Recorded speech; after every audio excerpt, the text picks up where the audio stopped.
3 മാസമായി കേട്ടോ LDF യോഗം ചേർന്നിട്ട്, നമ്മുടെ ഇടതുമുന്നണി യോഗം ചേർന്നിട്ട് 3 മാസമായി. എന്താ കാരണം?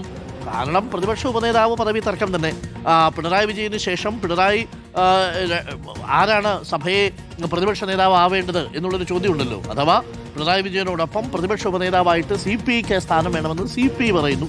CPM പറയുന്നു അങ്ങനെ ഒരു കീഴ്വഴക്കം ഇതുവരെ ഇല്ലാത്ത കീഴ്വഴക്കം പുതുതായിട്ട് കൊണ്ടുവരാൻ പറ്റൂല. അങ്ങനെ ഒരു ശീതസമരം ഈ CPMനും CPIക്കും ഇടയിൽ ഉണ്ടായിരുന്നു. ആ ശീതസമരത്തിനിടയിൽ 3 മാസത്തെ ഇടവേളയ്ക്കു ശേഷം ഇടതുമുന്നണി യോഗം ചേരുകയാണ്. പ്രതിപക്ഷ ഉപനേതൃ പദവിയുമായി ബന്ധപ്പെട്ട തർക്കമാണ് യോഗം നീണ്ടുപോകാനുള്ള കാരണം.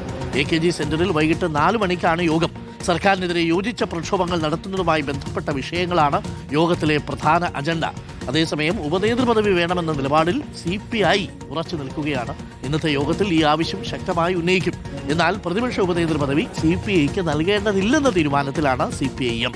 മുന്നണി യോഗത്തിൽ പങ്കെടുക്കുമെങ്കിലും പാർലമെന്ററി പാർട്ടി യോഗത്തിൽ പങ്കെടുക്കേണ്ടെന്നാണ് CPIയുടെ തീരുമാനം. റഹീസ് റഷീദ് ഉണ്ട് കൂടുതൽ വിവരങ്ങളുമായി. Rahees Rasheed, very good morning. Happy ചിങ്ങദിനാശംസകൾ. അപ്പോൾ ഓണക്കാലമൊക്കെ ആയി, അതിനിടയ്ക്ക് ഇനി കുഞ്ഞു രാഷ്ട്രീയ വാർത്തകൾ ഇങ്ങനെ കുറഞ്ഞു വരും. പിന്നെ ഓണം കഴിഞ്ഞായിരിക്കും രാഷ്ട്രീയ വാർത്തകളുടെ ഒരു കൂമ്പാരം ഉണ്ടാവുക. അതിനിടയിൽ കൗതുകകരമായൊരു കാര്യം, ഇന്നിപ്പോൾ 3 മാസത്തെ ഇടവേളയ്ക്ക് ശേഷം LDF യോഗം ചേരുകയാണ്. പ്രതിപക്ഷ ഉപനേതൃ പദവി ഇത്തവണയും ചർച്ചയാവാനുള്ള സാധ്യതയുണ്ടോ? CPI ആ വിഷയത്തിൽ നിലപാട് മാറ്റിയിട്ടൊന്നും ഇല്ലല്ലോ. ഇന്ന് യോഗം ചേരുമ്പോൾ എന്താണ് യോഗത്തിലെ പ്രധാന agenda? Good morning Arunkumar. CPI ആദ്യം എടുത്ത നിലപാടിൽ തന്നെ ഉറച്ചു നിൽക്കുകയാണ്. പക്ഷേ CPIM ചില ഫോൺ സംഭാഷണങ്ങൾ ഇന്നലെ വൈകിട്ടൊക്കെ നടത്തിയിട്ടുണ്ട് എന്ന് നമ്മൾ മനസ്സിലാക്കുന്നു. അത് വേറെ ഒന്നുമല്ല, LDF യോഗത്തിൽ പ്രതിപക്ഷ ഉപനേതാവ് സ്ഥാനം വേണമെന്ന ആവശ്യം ഉന്നയിച്ച് അതിന് മുകളിൽ ഒരു തർക്കത്തിലേക്കൊന്നും പോകരുത് എന്നതാണ് CPIയുടെ മുന്നിലേക്ക് വെച്ചിരിക്കുന്ന ഒരു ആവശ്യം.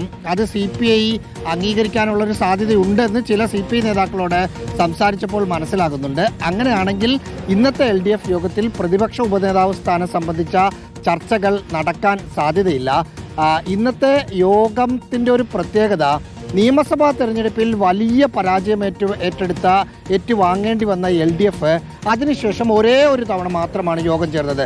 ആ യോഗത്തിലാണെങ്കിൽ പോലും തെരഞ്ഞെടുപ്പ് പരാജയം വിശദമായി ചർച്ച ചെയ്തുമില്ല. അത് നമുക്ക് ജൂൺ 15 ശേഷം ചർച്ച ചെയ്യാമെന്ന് പറഞ്ഞ് പിരിഞ്ഞതാണ്. ജൂൺ കഴിഞ്ഞു, ജൂലൈ കഴിഞ്ഞു, ഓഗസ്റ്റ് 15 കഴിഞ്ഞു, 17 എത്തിയപ്പോഴാണ് ഇന്ന് യോഗം വിളിച്ചിരിക്കുന്നത്. പല വിഷയത്തിൽ സംസ്ഥാന സർക്കാർ പ്രതിരോധത്തിലാണ്. സർക്കാരിനെതിരെ LDF എന്ന നിലയിലുള്ള സമരമാണ് പ്രധാനപ്പെട്ട അജണ്ട. മറ്റൊരു കാര്യം, ഇതിനിടയിൽ NCP 2ആയി പിരിഞ്ഞു. തോമസും AK ശശീന്ദ്രനും പുതിയ പാർട്ടി രൂപീകരിക്കാൻ തീരുമാനിച്ചു. PC ചാക്കോ അടക്കമുള്ള ആളുകൾ പഴയ പാർട്ടിയിൽ നിന്നു.